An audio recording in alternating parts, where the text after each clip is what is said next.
If you knew this, today's National Bubble Wrap Day. You can have fun with that if you want to, but there's a lesson to be learned here. That's our Motivation Monday segment with the leadership trainer and author and speaker, Pete Blank. Good to see you this morning. I'm happy to be here with Mr. Alabama as opposed to Miss Alabama that was just here. That's never been the case, but I appreciate You're welcome. I appreciate the boost. I'll call you Mr. Alabama. I appreciate the boost of the ego, but you're talking about fragile egos. We're talking about fragile egos today. Bubble wrap, is used to protect fragile things. Yeah.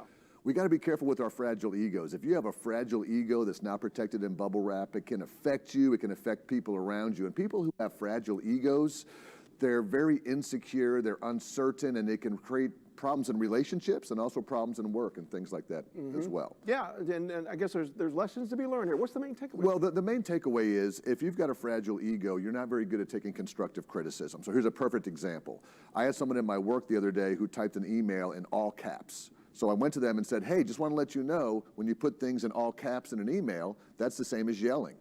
Most people without fragile egos would go, oh, thank you for that. I didn't know that. If you got a fragile ego, you're like, why are you coming after me like that? How dare you attack me like that? Why would you come after me? So we need to step back sometimes and realize if we're being overly defensive, if we're too concerned about ourselves, we have a fragile ego and we want to fix it. So a good meme today kind of relates to one of your other points about reconsidering beliefs. What do you mean by that? Right.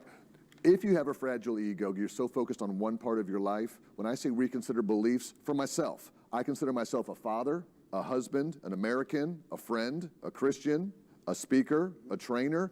And if I think of all those things, I know I'm going to be good at some of them, not all of them. People who have fragile egos want to be the best husband, the best father, the best manager, the best speaker, the best Christian, the best this. And so then they get defensive because there's so much pressure on them. So just be more things and be as good as you can, and don't just focus on perfectionism. Perfectionism will kill the fragile ego. Well, I appreciate all the Monday motivation segments that help a lot of people, but for some reason they always seem geared towards me. No, we all have fragile egos, man, all of us. Pete Blank, and we do appreciate it. Thank you so much. Absolutely, Good message today. Thanks, man. All right, we're going to head to the kitchen next.